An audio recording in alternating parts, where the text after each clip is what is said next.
Hello students, welcome है आप सभी का रश्मि मैम के ए जोन क्लास में। तो रश्मि मैम मेरे साथ पिटने की है क्या बात। तो बच्चों, आज मैं आपके लिए क्वेश्चन जो लेके आई हूँ, ये क्वेश्चन ज़्यादातर कंपटीशन के एग्जाम्स में पूछे जाते हैं। तो चलिए देखते हैं क्वेश्चन क्या है हमारा। हिंदी और इंग्लिश दोनों ही में लिख रखा है मैंने। तो हमारा क्वेश्चन है 1 और 100 के बीच की संख्याओं में अंक 3 इस प्रकार कितनी बार आएगा कि वह संख्या जिसमें 3 आता है 3 से विभाजित नहीं हो। ठीक है, क्वेश्चन को समझना है कि 1 से 100 के बीच जितने भी नंबर्स आते हैं 1 2 3 4 5 6 100 तक जितने भी नंबर्स आते हैं, उनमें ऐसे कितने नंबर्स हैं जिनमें 3 आता है और वो 3 से डिवाइड नहीं होते हैं। तो इसके लिए हमें क्या करना होगा कि सबसे पहले 1 से 100 के बीच ऐसे कितने नंबर्स हैं जिनमें 3 प्रेजेंट है वो हमें लिखना होगा। तो चलिए हम लोग लिख लेते हैं। सबसे पहले कौन कौन से ऐसे नंबर्स हैं। तो 1 से 10 के बीच 3 आता है, 10 से 20 के बीच 13 आता है, 20 to 30 के बीच 23 एंड 30 आएगा। अब 30 से लेके 39 तक सारे नंबर्स में 3 प्रेजेंट है। तो ये सारे नंबर्स हम लिख लेंगे 31, 32, 33, 34, 35, 36, 37, 38 एंड 39। अब इसके बाद आ जाता है 40। तो 40 to 50 के बीच देखते हैं तो क्या आएगा 43, 50 to 60 के बीच 53, 60 to 70 के बीच 63, देन 73, देन 83, देन 93। तो ये सारे नंबर्स हुए जो कि 1 से 100 तक के बीच के नंबर्स हैं जिनमें 3 प्रेजेंट है। ये पहला लाइन हमारा क्लियर हो गया। अब क्या कह रहा है कि ऐसे कितने नंबर्स हैं इनमें से जो 3 से डिवाइड नहीं होते हैं। तो जो 3 से डिवाइड होते हैं हम उसको पहले देख लेते हैं। 3 के डिवीज़न का रूल हमें पता है। क्या पता है कि नंबर्स का एडिशन, जैसे 7 और 3 है, इन तीनों को ऐड करें तो वो 3 से डिवाइड हो जाए, तो ये 73 3 से डिवाइड हो जाएगा। तो इस रूल को फॉलो करते हुए हम लोग इसमें से जो 3 से डिवाइड होने वाले नंबर्स है उसको सर्कल कर लेते हैं। तो देखिए, एक तो 3 है हमारा, 3 डिवाइड हो रहा है 3 से। ठीक है, 13 नहीं होगा, 23 नहीं होगा, 30 होगा। ठीक है, 31, 32, 33 ये डिवाइड हो जाएगा। 34, 35, 36 डिवाइड हो जाएगा। 37, 38, 39 डिवाइड हो जाएगा। 43, 53, 63 डिवाइड हो जाएगा। 73, 83, 93 डिवाइड हो जाएगा। तो कितने नंबर्स डिवाइड होने वाले हैं 1 2 3 4 5 6 7 ऐसे नंबर्स है जो कि 3 से डिवाइड हो जाएंगे 1 से 100 के बीच। अब ऐसे कितने मतलब जिसमें 3 प्रेजेंट है ऐसे नंबर्स, ये नहीं कि इतने ही नंबर डिवाइड हो गए, जिनमें 3 प्रेजेंट हैं वैसे 7 नंबर्स है 1 के 100 के बीच जो 3 से डिवाइड होने वाले हैं। और जो नहीं होने वाले हैं, रेस्ट जो बच गया 1 2 3 4 5 6 7 8 9 10 11 12, यानी कि 12 ऐसे नंबर्स हैं जो कि 3 से डिवाइड नहीं होंगे और 1 से 100 के बीच इन नंबरों में क्या आता है 3 प्रेजेंट होता है। तो हमारे इस प्रश्न का उत्तर क्या हो गया 12 ऐसे नंबर्स हैं। तो 12 हमारा ऑप्शन में जहाँ भी होगा उस पर हम टिक कर देंगे। और अगर आपको पूछा जाता है कि 3 से डिवाइड होने वाले कितने हैं, तो आप क्या लिखते हैं, जो डिवाइड हो रहे हैं हमारे 1 2 3 4 5 6 7, तो 7, यानी कि इसके बीच और कितने ऐसे नंबर्स हैं। अगर पूछा जाएगा 1 से 100 के बीच ऐसे कितने नंबर्स हैं जिनमें 3 प्रेजेंट्स हैं, तो एक तो 7 जिसमें 3 से डिवाइड होता है, 9 यानी कि 19 नंबर्स, इनको काउंट कर लोगे आप पूरा तो ये कितने हो गए 19 ऐसे नंबर्स हो गए जिनमें 3 प्रेजेंट है 1 से 100 के बीच। ठीक है, तो ऐसे क्वेश्चन को अगर और भी तरीके से घुमा के पूछा जाता है तो आप इसको इसी तरीके से बनाएंगे, चाहे कुछ भी पूछा जाए। 1 से 100 के बीच ऐसे कितने नंबर्स हैं जिनके लास्ट में 4, जिनमें 4 प्रेजेंट है और वो 4 से डिवाइड हो सकते हैं, नहीं हो सकते हैं, किसी भी तरह के क्वेश्चन आ सकते हैं। तो आप उनको आप इसी टेक्निक से बना सकते हो। आपको क्या करना है, इसमें स्पीड को फास्ट करना है। मैंने आपको समझाने के लिए एक्सप्लेन किया, आराम से बनाया, लेकिन आपको क्या करना है, इसमें आपके स्पीड को फास्ट करना है ताकि आप कैलकुलेशन फटाफट से कर सको। आपको हर एक रूल पता होना चाहिए, डिवीज़न, हर नंबर्स के डिवीज़न का रूल क्या होता है, वो सब चीज़ें आपको पता होंगी, तभी आप इनको जल्दी से जल्दी कर सकोगे। तो चलिए अब देखते हैं नेक्स्ट क्वेश्चन। नेक्स्ट क्वेश्चन देखते हैं। जब 74 पे पावर 100 को 9 द्वारा विभाजित किया जाता है तब निम्नलिखित में से शेष क्या होगा। यहाँ when 74 to the power 100 divided by 9 what will be the remainder। जब 7 पे पावर 100 को हम 9 से डिवाइड करें तो रिमाइंडर क्या बचेगा, यानी कि शेष क्या बचेगा। ठीक है, तो क्वेश्चन देख के बहुत ही मुश्किल लग रहा हो, लेकिन उतना मुश्किल है नहीं। चलिए करते हैं इसको हम लोग।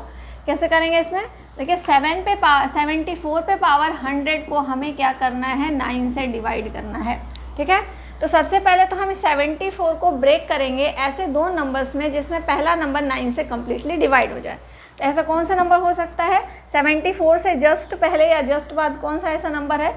तो 72 + 2 अगर हम लिखते हैं तो 72 9 से डिवाइड हो जाता है। 72 + 2 टू द पावर 100 अपॉन 9 हम लिख देंगे इसको। क्लियर? 9 से ये कम्प्लीटली डिवाइड हो जाएगा। तो हम इस टर्म को छोड़कर सिर्फ 2 को लेकर आगे बढ़ेंगे। क्यों? क्योंकि तो कम्प्लीटली डिवाइड हो रहा है। अब पे 100 पावर हो या मिलियंस पावर हो, वो 9 से डिवाइड हो ही जाएगा। तो हम इस भाग को छोड़ देंगे और इस भाग को लेकर आगे बढ़ते हैं। तो यहाँ क्या हो जाएगा? 2 पे पावर 100 अपॉन 9 आ गया हमारे पास। तो 2 पे पावर 100 है, अब इसको भी हम ब्रेक करते हैं। तो इसको हम ब्रेक क्या कर सकते हैं? 2 पे पावर 3 पे पावर 33 इसे हम लिख सकते हैं इंटू 2 पे पावर 1। क्यों ऐसा लिख सकते हैं? बिकॉज 3 × 33 99 हो गया। 99 + 1, क्योंकि ये मल्टीप्लाई में पावर ऐड हो जाते हैं। बेस जब सेम होता है, बेस सेम होता है और पावर डिफरेंट होते हैं तो हम उनको ऐड कर देते हैं। तो यहाँ पे ये 99 हो गया + 100 हो गया। इस फॉर्म में हम इसको लिख सकते हैं। ठीक है, आगे देखते हैं क्या करना है हमें। 2 टू द पावर 3 को हम क्या लिखेंगे? 8 पे पावर 33 इंटू 2 पे पावर 1 अपॉन 9 लिख सकते हैं। अब देखिए 8 पे पावर 33 है। अब एक रूल आपको यहाँ पता होना चाहिए कि जब 8 पे पावर अगर ऑड नंबर में हो तो उसका रिमाइंडर हमेशा 8 होता है, और 8 पे पावर अगर इवन नंबर हो यानी कि 8 का पावर अगर कोई सम संख्या हो तो उसका रिमाइंडर 1 होता है, और 8 पे पावर अगर कोई विषम संख्या हो तो उसका रिमाइंडर क्या होता है? उसका रिमाइंडर 8 होता है। तो यहाँ पे अगर हम 9 से 8 पे पावर 33 को अगर हम डिवाइड करें तो डिवाइड होने के बाद यहाँ पे 8 बच जाएगा ओनली, क्योंकि ये एक ऑड नंबर है यानी कि विषम संख्या है। 8 × 2/9, 8 2 16/9। अब 9 से हम 16 को डिवाइड करते हैं और चेक कर लेते हैं कि रिमाइंडर क्या आ रहा है। 9 से 16 को डिवाइड करो, ये आ गया 7। ठीक है, तो रिमाइंडर हमारे पास क्या आ गया? 7। तो इसका आंसर हमारा 7 आ जाएगा। 7 ऑप्शन नंबर 4 हमारा इसका आंसर हो जाएगा। ठीक है, तो ऐसे क्वेश्चन को आप इसी तरह से बनाएंगे, इस तरह से ब्रेक करके बनाएंगे। नहीं तो आप अगर 74 पे पावर 100 करने लग जाएंगे तो आपका समय काफ़ी किल होगा। लेकिन आपको क्या करना है? कॉम्पिटिटिव एग्जाम में आपके समय को बचाना है, तो आप इस तरह से इसको कर सकते हैं। ठीक है, चलिए देखते हैं नेक्स्ट क्वेश्चन। चलिए नेक्स्ट क्वेश्चन देखते हैं। √3 - √2 और इसके व्युत्क्रम का समानांतर माध्य ज्ञात करें। √3 और √2 और इसका व्युत्क्रम में से इसका उल्टा का क्या करना है? हमें समानांतर माध्य ज्ञात करना है। अब एक बार इंग्लिश में देख लेते हैं। Which one of the following is the arithmetic mean of √3 - √2 and it's reciprocal. √3 और √2 और इसके रेसिप्रोकल लेकिन इसके उल्टे का समानांतर माध्य क्या होगा? तो माध्य हम कैसे निकालते हैं? दोनों नंबर्स को जोड़कर, और जितने भी नंबर्स हैं उनको हम उन संख्या से हम उसको डिवाइड कर देते हैं। तो यहाँ पे देखिए क्या करना है, आंसर हम करते हैं इसका √3 और √2। एक तो संख्या हो गई √3 - √2, दूसरी संख्या क्या हो गई? 1/√3 - √2, क्योंकि इसका रेसिप्रोकल है, व्युत्क्रम है। तो जो व्युत्क्रम होगा, पहली संख्या ये हो गई, दूसरी संख्या हो गई है। अब इनका समानांतर माध्य यानी कि अरिथमेटिक मीन हम निकालते हैं। तो हम कैसे निकालेंगे इनका समानांतर माध्य? समानांतर माध्य is equal to this plus this divided by 2। √3 - √2 plus 1/√3 - √2 divided by 2। चलिए इसको सॉल्व करते हैं। √3 - √2 प्लस 1/√3 - √2। ठीक है, और ये डिवाइडेड बाई 2 है तो इसे मैं मल्टीप्लाई बाई 1/2 लिख सकते हैं। Yes, okay. नेक्स्ट देखिए, अब इन दोनों का एलसीएम क्या हो जाएगा? इन दोनों का एलसीएम हो जाएगा √3 - √2। ये आ गया 1 को, ये हो गया। तो इस संख्या से इसको मल्टीप्लाई करेंगे तो ये क्या हो जाएगा? √3 - √2 का होल स्क्वायर, क्योंकि ये सेम नंबर्स हैं, 2 बार मल्टीप्लाई होते हैं, इनका होल स्क्वायर हो गया, प्लस दिस 1 तो यहाँ पे क्या हो गया हमारा? 1 हो गया, दिस 1 दिस, तो ये हो गया। अब इंटू 1/2 तो ये रहेगा ही। आगे देखते हैं और क्या करना है हमें। अब ये क्या है? a - b the whole square. a - b the whole square को क्या लिखते हैं? a² + b² - 2ab। तो a² + b² - 2ab √3 into √2 plus 1 divided by √3 minus √2, okay, into 1/2, ये चलेगा साथ में। अब देखिए क्या करते हैं हम, यहाँ पे देखिए ये हो गया इसका स्क्वायर, √3 का स्क्वायर तो ये क्या हो गया 3 हो गया, प्लस √2 का स्क्वायर है तो ये 2 हो गया, माइनस 2 √3 2 ज़ा 6, एक साथ कर सकते हैं क्योंकि दोनों रूट के अंदर हैं तो इसलिए 3 2 ज़ा 6 कर देते हैं, plus 1 divided by √3 minus √2 is into half. 3 + 2 5 + 1 6, 6 minus 2 √6 by √3 minus √2, clear. अब इंटू 1/2 भी साथ में है। अब देखिए यहाँ पे क्या होगा, इन दोनों में से हम क्या कॉमन ले सकते हैं बाहर, 2 कॉमन ले सकते हैं क्योंकि 6 में से भी 2 निकाल सकते हैं, इसमें से भी 2 निकाल सकते हैं। तो हमने क्या किया, यहाँ 2 कॉमन ले लिया, 2 3 ज़ा 6 माइनस √6, क्लियर। √2 आ गया बाहर तो यहाँ पे √6 बच गया अपॉन √3 माइनस √2 इंटू हाफ। अब ये जो हाफ है तो इसका 2 इसके 2 से कट जाएगा क्योंकि यहाँ मल्टीप्लाई में है यहाँ पे, तो यहाँ से 2 इस 2 से कैंसिल हो जाएगा। तो हमारे पास बच क्या गया, हमारे पास बच गया 3 माइनस √6 बाई √3 माइनस √2। अब देखिए अब क्या करना है हमें, अब जो ये नंबर ऐसे में हमें क्या करना होता है, डिनोमिनेटर में जो भी रूट में होगा, जो भी साइन में होगा, उसके जस्ट अपोजिट साइन से ऊपर नीचे मल्टीप्लाई कर देते हैं। तो हम यहाँ पे क्या करेंगे, √3 प्लस √2 से ऊपर नीचे मल्टीप्लाई कर देंगे। सेम नंबर से ऊपर नीचे मल्टीप्लाई करने से नंबर में कोई चेंज नहीं आता है लेकिन उसकी वैल्यू वही होती है।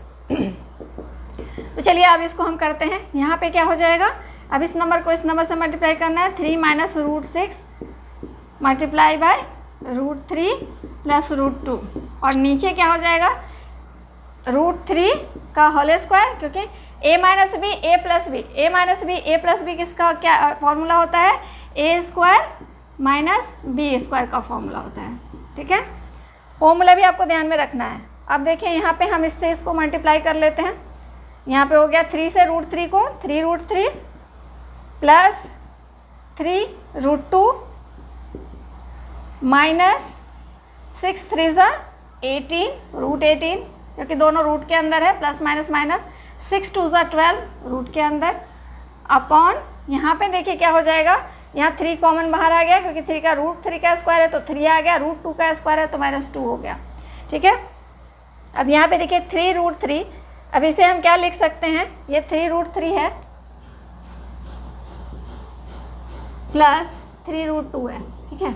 अब 18 को हम क्या लिख सकते हैं, √18 को हम क्या लिख सकते हैं, √9 इंटू 2 लिख सकते हैं, 9 इंटू 2 लिख सकते हैं। तो इसमें क्या हो जाएगा, 3 बाहर आ जाएगा इसमें से, तो ये 3√2 हो जाएगा। तो हम इसको 3√2 के फॉर्म में लिख सकते हैं, ठीक है। -12 को क्या लिख सकते हैं हम, 12 को लिख सकते हैं हम 4 इंटू 3, 4 में से 2 बाहर आ जाएगा 2√3, तो ये हो गया 2√3। अब नीचे देखिए क्या बच गया, नीचे सिर्फ 1 बच गया। यहाँ पे देखिए क्या होता है, कौन कौन सी संख्या कटने वाली है हम देख लेते हैं। 3√2 प्लस में है, 3√2 माइनस में है, ये कैंसिल हो गया, ठीक है। अब यहाँ पे बच गया 3√3 और 2√3, 3√3 माइनस 2√3, ठीक है। अब अपॉन 1 तो वो कैंसिल ही हो गया। इनमें से हम √3 को कॉमन बाहर ले सकते हैं और यहाँ पे बच गया 3 माइनस 2, तो √3 into 1 is equal to √3, clear. √3 हमारा ऑप्शन नंबर 2 है जो कि आंसर है, आंसर नंबर 2 हमारा आंसर हो जाएगा, क्लियर। आई होप कि आपको समझ में आ गया होगा। थोड़ा सा लंबा एक्सप्लेनेशन है लेकिन आपको समझाने के लिए मैंने इतना एक्सप्लेनेशन दिया।